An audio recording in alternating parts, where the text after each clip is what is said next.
खुलुमबाय बे समाव बड'लेण्ड इंखं टेलिभिजननि स्टुडिअ आं ज्योति बसुमतारी। खुलुमबाय आंनि हा ब्रह्म। दिनैनि गाहाय रादाबाव दं।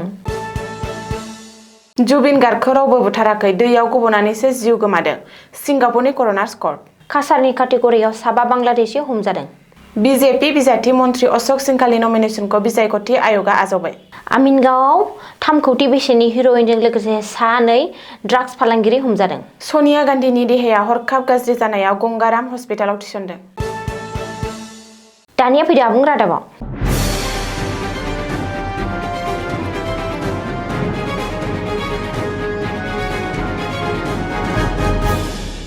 आसामनि हार्टथ्रब मुंदांखा देंखोगिरि जुबिन गार्गनि सोमोनांथावै जिउ गोमानाय जाथायनि सायाव सिंगापुरनि कर'नार्स कर्टआ जोबथा राय होबाय। कर'नार्स कर्टनि जोबथा राय बादियै युथ आइकन देंखोगिरि जुबिन गार्गखौ रावबो सोलो खालामनानै बुथाराखै। जुबिन गार्गआ मोनसे जाब्रबथायाव लैथोनि दैयाव गबनानैसो जिउ गोमादोंमोन। नर्थ इस्ट इन्डिया फेस्टिभेलनि थाखाय सिंगापुराव थांनाय जुबिन गार्गआ मोनसे यार्ड पार्टियाव लैथोनि दैयाव गबनानै सोमोनांथावै जिउ गोमानायनि उनाव लाख लाख सुबुंफोरा बे जाथायखौ बुथारनायनि सन्देह खालामदोंमोन आरो अजद होदोंमोन। आसामाव जुबिन गार्गनि न्याय नागिरनाय मोनसे दोहौ सोमजिदोंमोन। बेनि उनाव सिंगापुर पुलिसाबो बे जाथायनि सायाव निजायै नायबिजिरदोंमोन आरो बेनि जोबनायाव दिनै जुबिन गार्गखौ रावबो सोलो खालामनानै बुथाराखैमोन, लैथोनि दैयाव गबनानैसो जिउ गोमादोंमोन होननानै सिंगापुरनि कर'नार्स कर्टआ जोबथा राय होयो। बबेखानि जुबिनखौ रावबो दैयाव जर-जुलुमै नाख्लायहराखैमोन। जुबिनखौ बुथारनो थाखाय रावबो दैयाव नारख्लायाखैमोन, बुथारनायनि जेबो फोरमान मोनाखै होननानै कर'नार्स कर्टआ बुङो। कर'नार्स कर्टआ जोबथा राय होनाय समाव जुबिन गार्गनि बिबथै मनज कुमार बरठाकुराबो बाहागो लादोंमोन। मख'नो गोनांदि जुबिन गार्गखौ बुथारनायनि केस आसामाव सोलिगासिनो दं। बेबादि थासारियाव सिंगापुरनि कर'नार्स कर्टनि राय होनाया आसामावबो गोहोम गोग्लैफैगोन नामा होननानै जुबिननि नखरनि सोद्रोमाफोरजों लोगोसे जुबिननि अनसायगिरिफोर आरो न्याय नागिरग्राफोरनि गेजेराव सोंथि सिखांदों। कासार जिल्ला काटेगरानि भारत बांलादेश सीमा ओनसोलनि सादिरखलायाव साबा बांलादेशी नोगोरारिफोरखौ हमजादों। भारत बांलादेश हादरनाङारि सीमानि फेन्सिं थार हास'नानै आयेन बेरेखायै आसामाव हाबफैना साबा बांलादेशी नोगोरारिफोरा हमजादों। जायगानि सुबुंफोरा हरनि समाव साबा सिनाय मोनै सन्देह गोनां सुबुंफोरखौ गिदिंबाय थानाय नुनो मोन्दोंमोन। बेनि उनावनो जायगानि सुबुंफोरा पुलिसनो खौरां हरो आरो गुमब्रा पुलिसनो साबा बांलादेशीफोरखौ गथायनानै होयो। हमजानाय बांलादेशीफोरखौ पुलिसआ सिलचराव लाबोनानै जेरा खालामदों। जायगानि सुबुंफोरा सन्देह खालामोदि माखासे बांलादेशनि सुबुंफोरा सुगोनां फेन्सिं थारनि बेराखौ हासिनानै मोसौफोरखौ खावनो थाखाय भारतआव हाबफैदोंमोन। बबेखानि हमजानाय साबा बांलादेशनि नोगोरारिफोरा सिलेट जिल्लानि थागिरिफोर। मख'नो गोनांदि बांलादेशनि नोगोरारिफोरा गोबां समावनो कासार जिल्लानि कटिंगरानि गेजेरजों आयेन बेरेखायै भारतआव हाबफैयो। थांनाय 6 दानाव बांलादेशनिफ्राय आयेन बेरेखायै हाबफैनाय 200निबो बांसिन बांलादेशी आरो रहिंग्याफोरखौ हमनानै दैथायहरफिनदों। गोबां सन्देहनि उनाव हादरनि बिसायख'थि आय'गआ धेकियाजुलि बियाबनि बिजेपिनि बिजाथि मन्थ्रि अशोक सिंघालनि नमिनेसन बिलाइखौ आजावना लाबाय आरो गनायथि होबाय। बिसायख'थि आय'गनि वेबसाइटआव फोसावदों बे खौरांखौ। हादरनि गाहाय बिसायख'थि आय'गजों सावरायनायनि उनाव मन्थ्रि अशोक सिंघालनि नमिनेसन बिलाइखौ आजावना लानाय जायो।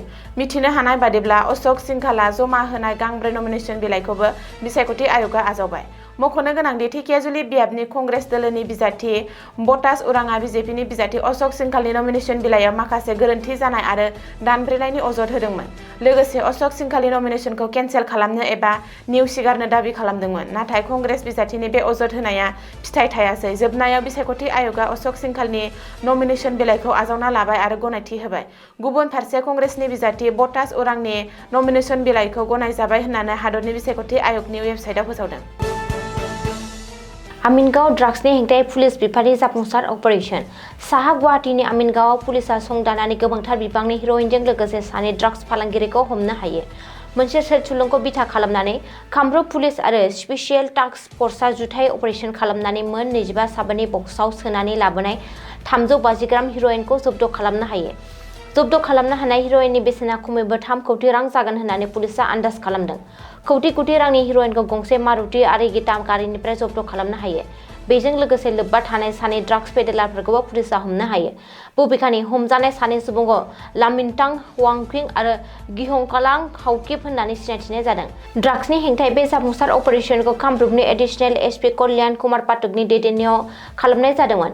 बेनि उनाव पुलिसनि बिबानगिरिफ्रा आयेनारि नायबिजिरनायखौ जागायदों आरो बै ड्राग्सआ बबेनिफ्राय फैखो आरो बबेयाव थांनांगौमोन बेखौ मिथिनो थाखाय जेरा खालामनाया सोलिगासिनो दं।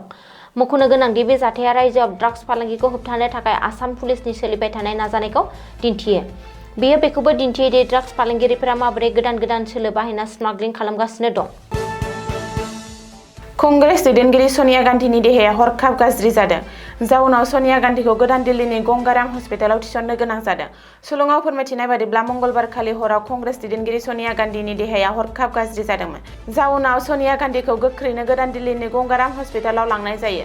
बबेखानि गंगाराम हस्पिटालनि हानजासे स्पेसियेल डाक्टारफोरनि जोथोन लानायाव सनिया गान्धीनि ट्रिटमेन्टआ सोलिगासिनो दं। रिपर्ट बादिब्ला देहा फाहामसालियाव सनिया गान्धीजों लोगोसे दं फिसाज्ला राहुल गान्धी आरो फिसाजो प्रियंका गान्धी वाड्रा। बे समाव सनिया गान्धीनि देहाया सिगांनिफ्राय एसे गाहामाव फैफिनबाय होननानैबो सुलुङाव फोरमायदों। दिनैनि रादाबा एसेनोसै। गोजोन्थों। गोजोन्थों।